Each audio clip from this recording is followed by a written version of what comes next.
Welcome back to Tech's Ripple Effect, how innovation shapes our world. I'm Emily. And I'm Jake. So glad to have everyone tuning in with us again. Today we've got a really packed episode. We're going to be diving deep into, well, what else? Artificial intelligence. Exactly. It's everywhere, isn't it? We're going to cover some of the latest developments from, the geopolitical landscape, like the ongoing US-China AI race, all the way to some really cutting-edge applications. Think healthcare, agriculture. It's pretty wild. Yeah, it's going to be quite the ride. We're talking about everything from, national security implications to, how AI is helping farmers. So stick around. It's going to be a good one. All right, so let's kick off with what's been happening on the geopolitical front, because AI it's not just about tech, right? It's about national power. Absolutely, Emily. And when we talk about national power and AI, you pretty much have to start with the US-China race. It's really the big story, isn't it? It really is. I mean, we saw this really interesting development from the Select Committee on the Chinese Communist Party, or the CCP. They launched this whole campaign called US AI Must Lead. Yeah, US AI must lead. And that's not just a slogan, is it? They're actually pushing for bipartisan legislation to specifically curb the exploitation of AI by the CCP. I mean, it's all about national security, trying to prevent those CCP-affiliated AI models from getting access to sensitive U.S. data and infrastructure. Right, and it's not just data. They're looking at restricting U.S. agencies from even using AI models developed by entities that have ties to China's military and intelligence operations, like DeepSeek, for instance, which has been linked to China's military and intelligence operations. It's pretty serious stuff. Yeah, it's a huge focus on maintaining global leadership in AI innovation while also safeguarding against foreign threats. And it really underscores that bipartisan effort, which is kind of rare these days, isn't it? Both sides really seem to agree on the importance of a unified approach to keep US AI secure and competitive. Totally. And speaking of boosting US AI, President Trump's administration has also been really active on this front. There are reports of executive orders in the works, specifically to power AI growth in the US. Oh, yeah, the energy angle. That's what caught my eye. Because, AI data centers, they consume a ton of energy. So his plan includes expanding energy infrastructure, like natural gas and nuclear power, just to meet those demands. It's all about positioning the U.S. as the global leader, especially against China. It's almost like a direct response to China's heavy investments in AI for military and economic purposes.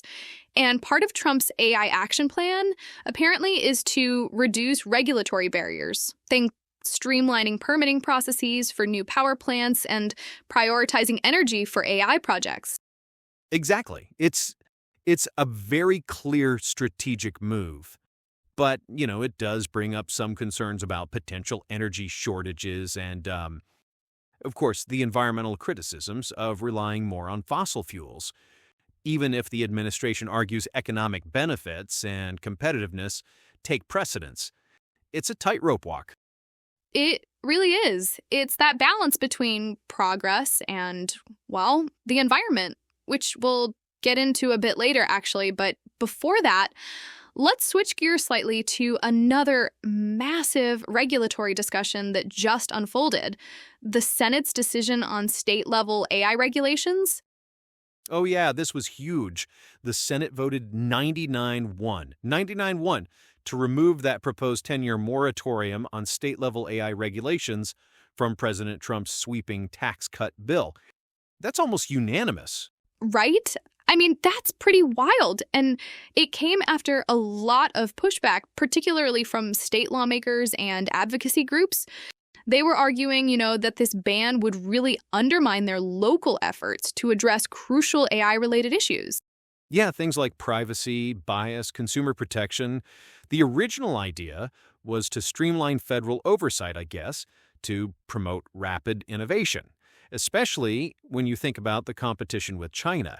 But critics were pretty vocal that it could just lead to unchecked AI development and, well, potential societal harms. And you see that tension playing out uh, between federal and state authority. States like California and New York, they're already pushing for stricter regulations on things like AI's impact on employment, data privacy, even misinformation. So for them, a federal ban would have just been a non-starter. Absolutely. And that overwhelming support for striking the ban, I mean, it really signals broad bipartisan concern about limiting state-level AI oversight. It's not just a Democrat or Republican issue. It's about, hey, we need to be able to protect our citizens at the state level. Yeah, it definitely highlights that ongoing debate about balancing innovation with oversight. Because on one hand, you have people saying, hey, federal preemption could foster innovation by reducing compliance costs.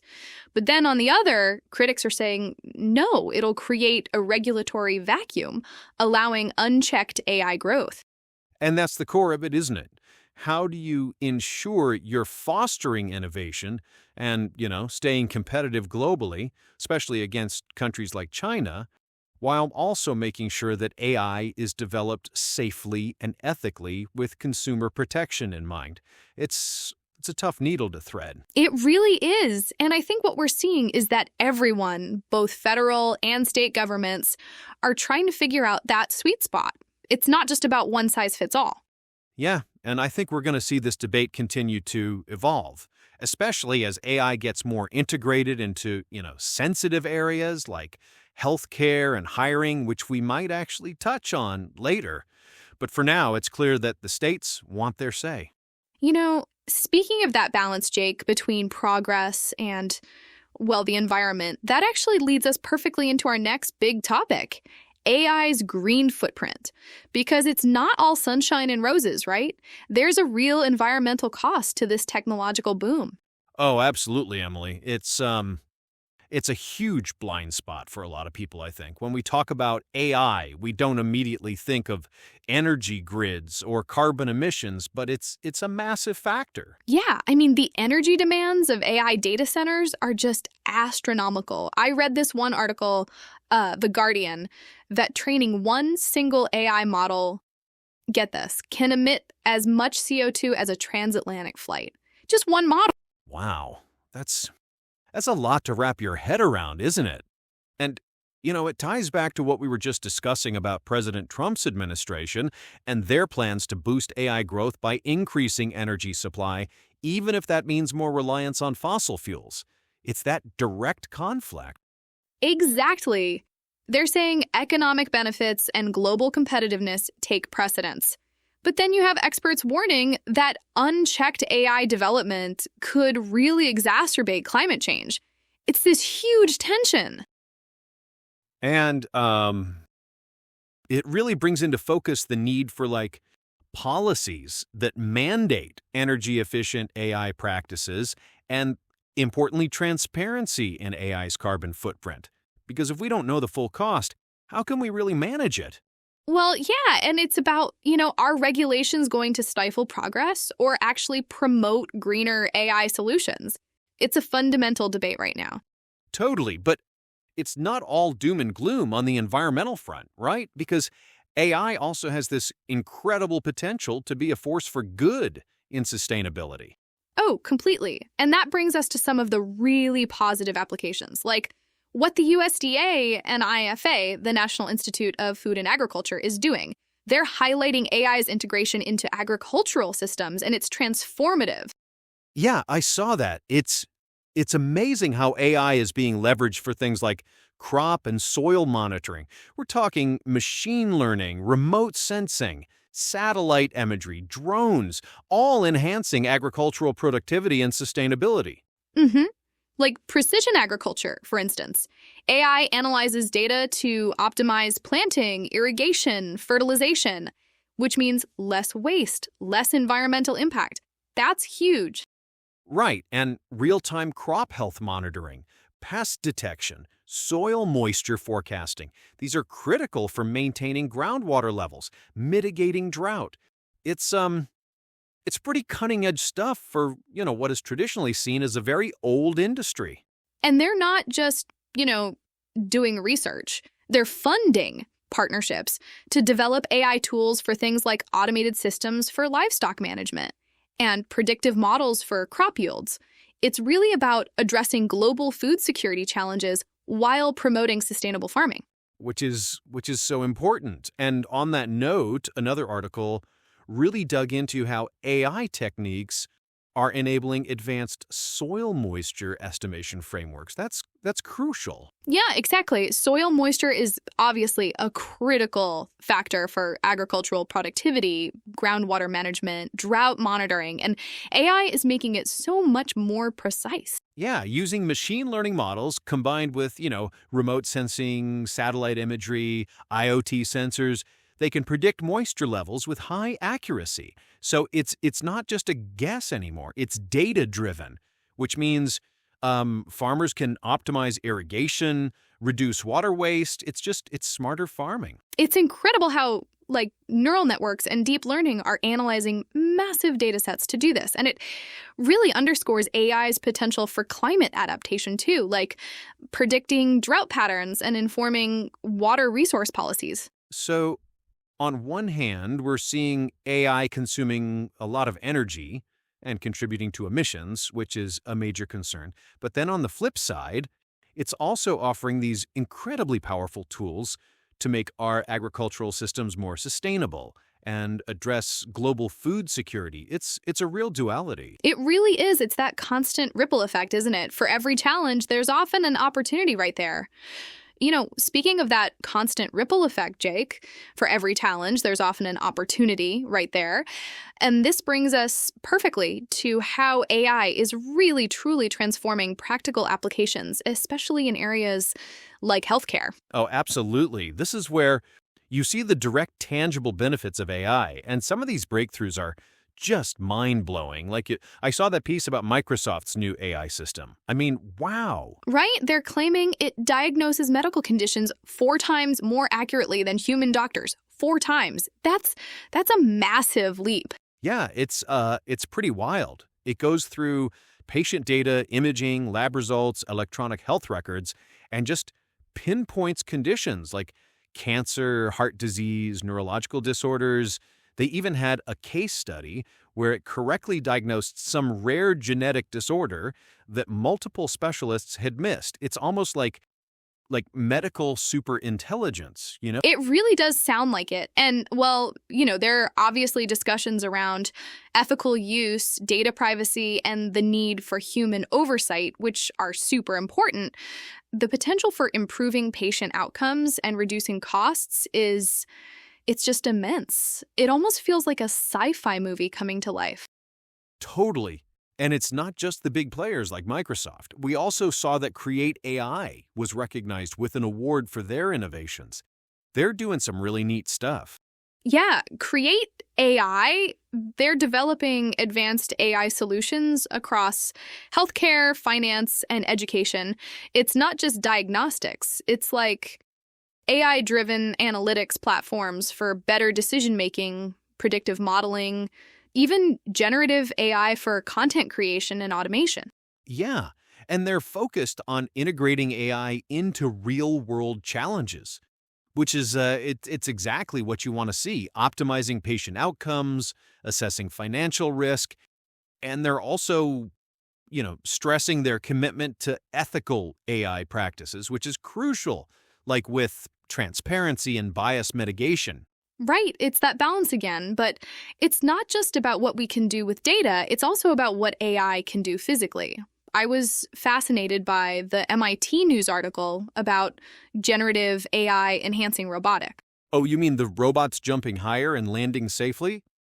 That really caught my eye too. Exactly. They're using a diffusion-based Gen AI model to generate optimal motion trajectories for robots, like quadruped robots. So they can analyze terrain data in real time and adjust their movements, reducing falls and collisions.